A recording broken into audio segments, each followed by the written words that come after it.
ঢাকায় ৬.৯ মাত্রা ভূমিকম্প হলে ৮.৫ লাখেরও বেশি ভবন ধসে পড়বে বলে জানিয়েছে রাজধানী উন্নয়ন কর্তৃপক্ষ রাজুক। এতে প্রায় ২ লাখের বেশি মানুষ প্রাণ হারাবেন বলে ধারণা করছে সংস্থাটি। রাজধানীতে এক সেমিনারে ভয়াবহ পরিস্থিতিতে দ্রুত জরুরি প্রকল্প হাতে নিয়ে শহরের প্রতিটি ভবন নিরীক্ষা করার পরামর্শ দিয়েছেন বিশেষজ্ঞরা। এ সময় ভবন নিরীক্ষায় শুধু রাজুকের উপর নির্ভর না করে বেসরকারি সংস্থাকেও এতে যুক্ত করার জন্য গুরুত্ব দেন পরিবেশ উপদেষ্টা সৈয়দা রিজওয়ানা হাসান। ইমদাদুল্লাহ বাবুর রিপোর্ট। শুক্রবারের মৃদু মাত্রার কয়েক সেকেন্ডের ভূমিকম্পে প্রাণ হারান অন্তত ১০ জন, আহত হন ৬ শতাধিক মানুষ। ওই কম্পনে এখনও জনমনে বিরাজ করছে আতঙ্ক। এমন প্রেক্ষাপটে ভূমিকম্পের ঝুঁকি হ্রাসে প্রস্তুতি ও করণীয় নিয়ে বিশেষজ্ঞ সহ অংশীজনদের সাথে মতবিনিময় সভার আয়োজন করে রাজুক। সব মশার বিরুদ্ধে সুরক্ষা দিতে এলো বসুন্ধরা এক্সট্রিম অ্যারোসল, মশার বিরুদ্ধে এক্সট্রিম সুরক্ষা। সমীক্ষা প্রতিবেদনে জানানো হয়, রাজধানীতে দিনের বেলা মধুপুর ফল্টে ৬.৯ মাত্রার ভূমিকম্প হলে ৮.৫ লাখ ভবন ধসে মারা যেতে পারে ২ লাখের বেশি মানুষ। আর সিলেটে ডাউকি ফল্টে ৭.১ মাত্রার ভূমিকম্প হলে ঢাকায় ৪০,৯৩৫টি ভবন ধসে পড়তে পারে। আর্থিক ক্ষতি হতে পারে অন্তত ২৫ বিলিয়ন মার্কিন dollar.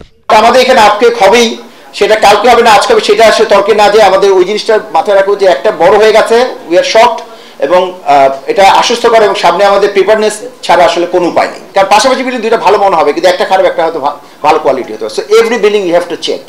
So that is the crash program we have to take for the next couple of months or years.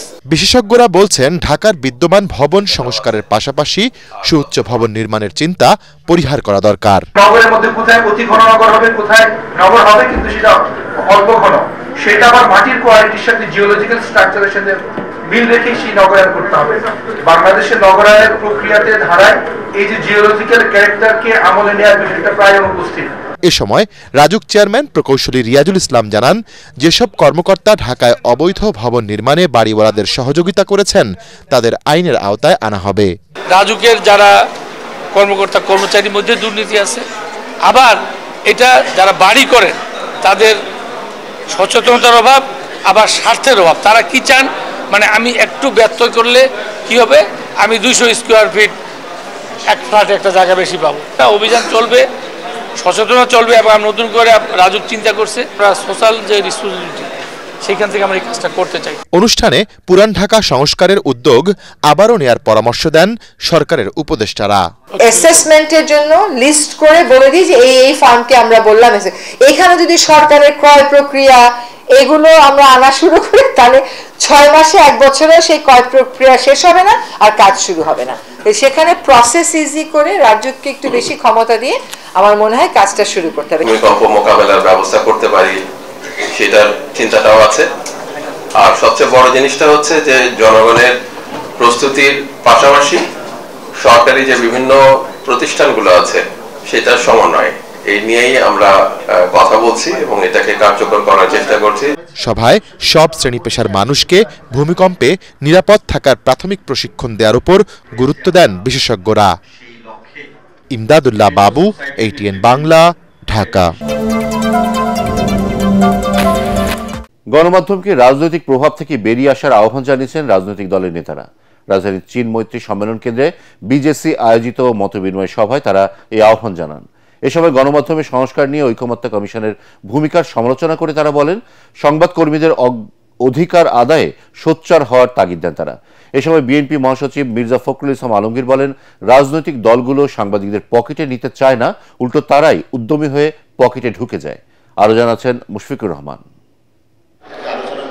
গণমাধ্যম সংস্কার ও স্বাধীন সাংবাদিকতা নিশ্চিতে রাজনৈতিক অঙ্গীকার কি হবে সে বিষয়ে দেশের রাজনৈতিক দলগুলোর সাথে মতবিনিময়ের আয়োজন করে ব্রডকাস্ট জার্নালিস্ট সেন্টার বিজেসি।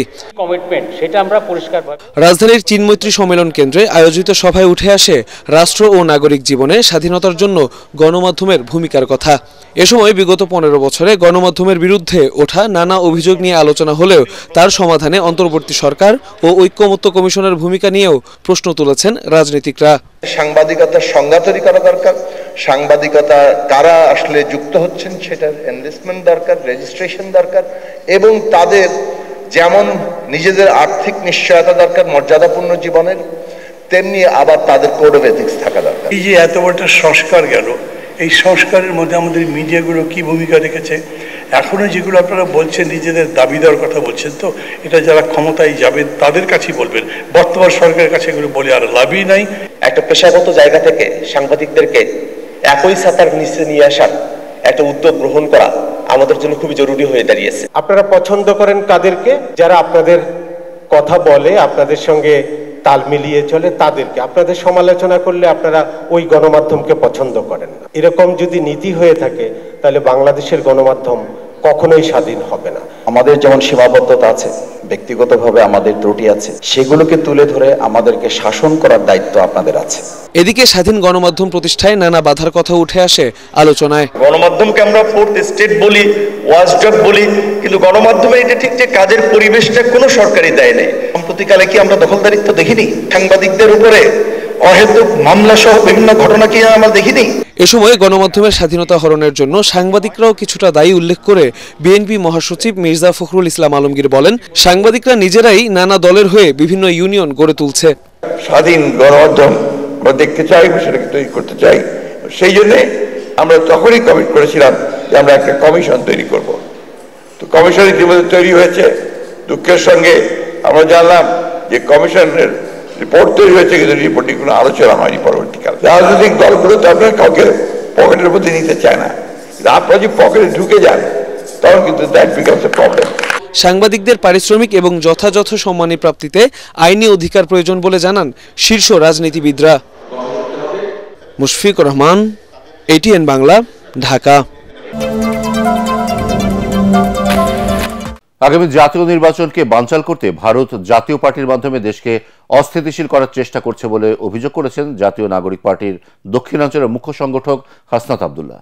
রাতে রাজধানীর শহীদ আবু সাইদ কনভেনশন সেন্টারে এনসিপির মনোনয়ন প্রত্যাশীদের সাক্ষাৎকারের অনুষ্ঠানে এসব কথা বলেন তিনি। এই সময় দলটির মুখ্য সমন্বয়ক নাসিরউদ্দিন পাটোয়ারি বলেন, দলীয় প্রশাসনকে হুমকি দিয়ে দলে টানছে একটি দল। সংস্কার পক্ষে সমমনা দল নিয়ে দ্রুত অ্যালায়েন্স গঠন করা হবে বলেও জানান তিনি। তরিক ইসলামের রিপোর্ট। জাতীয় নাগরিক পার্টি এনসিপির 2 দিনব্যাপী মনোনয়ন প্রত্যাশীদের সাক্ষাৎকার শেষে তথ্য জানাতেই এই সংবাদ সম্মেলন। এ সময় জাতীয় নাগরিক পার্টির দক্ষিণাঞ্চলের মুখ্য সংগঠক হাসনাত আবদুল্লাহ বলেন, ভারত বাংলাদেশকে অস্থিতিশীল করার চেষ্টা করছে।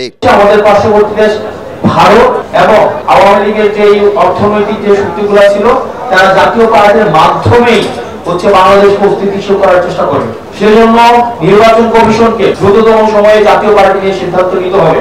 যারা এই ফেসিবাদকে পৃষ্ঠপোষকতা জুগিয়েছে, আমাদের বিগত ভোটবিহীন মানুষের অংশগ্রহণবিহীন নির্বাচনকে যারা বৈধতা উৎপাদন করেছে, এই জাতীয় পার্টি হচ্ছে ভারতের একটা এক্সটেনশন, আওয়ামী লীগের একটা এক্সটেনশন। জাতীয় পার্টির বিষয়ে চূড়ান্ত সিদ্ধান্ত নিতে হবে। আর দলটির মুখ্য সমন্বয়ক নাসিরউদ্দিন পাটোয়ারি বলেন, শুধু 24-এর গণহত্যা নয়, 71-এর গণহত্যার দায়ীদের শাস্তির আওতায় আনতে হবে। আমরা 24-এর জেনোসাইডের জন্য যেমন দল হিসেবে আওয়ামী লীগের বিচার চাচ্ছি, 71 সালে যেই সকল দল জেনোসাইডের সাথে সম্পৃক্ত ছিল আমরা তাদেরও বিচার দাবি করছি। আমরা একপাক্ষিক হতে পারবো না। এবং বাংলাদেশে যারা মাইনরিটি রয়েছে, উইমেন রয়েছে, লেবার রয়েছে, তাদের রাজনৈতিক সমাধান যদি আপনারা না করতে পারেন তাহলে যত ইলেকশনকে ক্রেডিবল চেষ্টা করেন না কেন, নির্বাচন পরবর্তীতে একই সংকট থেকে যাবে। নতুন বাংলাদেশ গড়তে সমমনা দল নিয়ে দ্রুতই নতুন জোট গঠন করা হবে বলে জানায় এনসিপির নেতারা। তরিক ইসলাম, ATN বাংলা, ঢাকা।